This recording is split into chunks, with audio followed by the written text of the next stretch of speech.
Nouvelle baisse du chômage aux États-Unis, c'est une bonne nouvelle, mais il y a un mais. Il y a un mais, c'est que les marchés sont un peu inquiets et les pays émergents aussi de savoir si cette bonne nouvelle va s'accompagner d'un changement de politique monétaire par la Banque centrale américaine, la Fed, puisqu'elle avait dit que si le chômage reculait, elle baisserait ce soutien qu'elle donne à l'activité économique aujourd'hui. Alors, elle avait quand même fixé un objectif chiffré. La Fed, c'était 6,5% de taux de chômage. Là, on vient d'avoir le chiffre d'août et c'est 7,3%. Donc, on n'y est pas encore. Et puis, un autre élément qui plaide en faveur d'une certaine prudence quant à la décision de la Fed dès le mois de septembre, c'est que la création d'emplois, le nombre d'emplois créés de façon nette aux États-Unis, c'est-à-dire le solde entre la création et la destruction, eh bien, ralentit le rythme de création. Écoutez cet économiste. Il y a 4 mois, le pays créait en moyenne 200 000 emplois chaque mois. Cette moyenne est tombée à 150 000. C'est son niveau le plus faible en un an. La Fed peut toujours nous surprendre et décider d'alléger son soutien à l'activité dès ce mois-ci. Mais elle a toutes les raisons de ne pas le faire. Que va faire donc la Fédérale Réserve? C'est la question à 85 milliards de dollars, qui est donc le montant mensuel des liquidités injectées par la Fed chaque mois dans le système financier. Donc la réponse, mais on l'aura lors du prochain comité monétaire, et ce sera 17 et 18 septembre. En tout cas, la politique de la Fed, eh bien, elle figure dans la déclaration finale du G20. Oui, parce que cet assèchement prochain, en tout cas cette réduction prochaine des liquidités déversées donc par la Fed, entraîne déjà en amont d'importantes chutes de valeur des monnaies des pays émergents, notamment Brésil, donc les BRICS, Brésil, Russie, Inde, Chine et Afrique du Sud. Et du coup, eh bien, le G20 s'est fendu d'une déclaration commune, parce que les BRICS ont fait pression à Saint-Pétersbourg ces 2 derniers jours, pour dire que les grandes banques centrales du monde entier s'engagent à calibrer leur changement de politique et à communiquer sur leur changement de politique. Et plus globalement, les sujets économiques ont fait consensus lors de ce G20. Voilà, ce qui est à l'inverse de la Syrie, ce qui a changé du dossier syrien, au point que Angela Merkel a plaisanté en disant qu'il y a eu un très bon rendement sur les sujets économiques. Je ne sais pas si vous goûtez l'humour de la chancelière allemande. Le fait est que les membres du G20 donc, se sont mis d'accord pour se dire qu'il fallait faire un plan pas de relance véritablement, mais prendre des mesures pour accélérer encore la croissance qui reprend, mais encore faiblement. Et puis le grand sujet de consensus, c'est la lutte contre l'évasion et contre l'optimisation fiscale, donc des ménages et des entreprises. Et là, c'est Axel Simon qui nous en dit plus.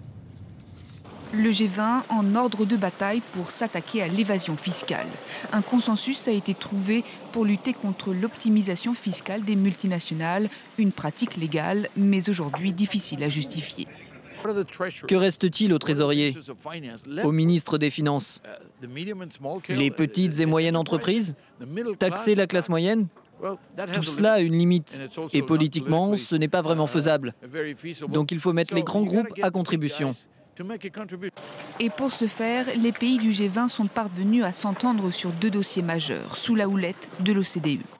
D'abord, l'évitement fiscal des entreprises. Des groupes comme Starbucks, Google, Amazon, Apple ont ainsi été épinglés. Ils profitent des failles dans les conventions internationales et dans les systèmes fiscaux pour payer le moins d'impôts possible.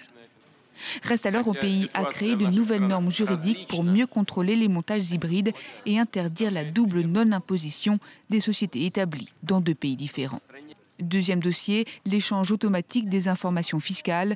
Objectif, que les banques transmettent automatiquement des informations sur les avoirs étrangers placés chez elles. Si les pays du G20 se tiennent à ça, on a déjà eu des avancées lors du G8, alors on est sur la bonne voie vers plus de transparence. Ça va rendre la fraude fiscale bien plus difficile. Selon le FMI, l'évasion fiscale et l'optimisation représenteraient 5 500 milliards d'euros par an. C'est 3 fois le PIB de la France. Allez, on jette un coup d'œil sur les places boursières européennes ce soir. En Europe, on a choisi de voir le verre à demi-plein sur les chiffres du chômage américain. Paris termine sur une hausse de 1,06%, Francfort plus 0,49% et Londres plus 0,23%. Wall Street, c'est le verre à demi-vide. Moins 0,10% pour le Dow Jones, Nasdaq stable plus 0,03%, S&P 500 plus 0,01%. En tout cas, il y a bien un cours qui bondit ce soir, c'est celui du brut léger à New York sur le NYMEX.